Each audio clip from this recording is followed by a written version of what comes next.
السلام علیکم ورحمۃ اللہ وبرکاتہ۔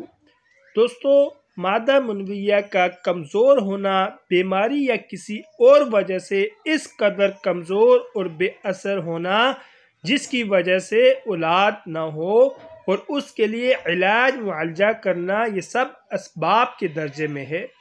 حقیقت میں اولاد کا ہونا یا نہ ہونا یہ سب اللہ تعالیٰ کے حکم سے ہے۔ آپ اللہ تعالیٰ سے دعا مانگتے رہیں اور کثرت سے یہ آیت پڑھا کریں، اللہ تعالیٰ اس کی برکت سے نیک صالح اولاد عطا فرمائے گا انشاءاللہ تعالیٰ۔ دوستو، یہ بہت ہی اہم دعا ہے۔ جن کی اولاد نہ ہو رہی ہو وہ اس کو مکمل پڑھنے کا اپنا معمول بنا لے، انشاءاللہ العزیز اللہ تعالیٰ نیک اور صالح اولاد عطا فرمائیں گے۔ بسم اللہ الرحمن الرحیم۔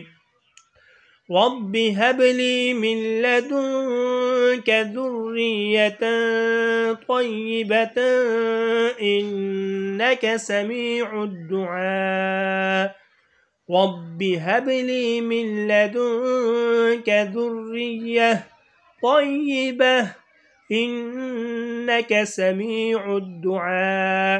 اس دعا کو اپنا معمول بنا لیں، انشاءاللہ العزیز اللہ تعالیٰ اپنے فضل و کرم سے نیک اور صالح اولاد عطا فرمائیں گے۔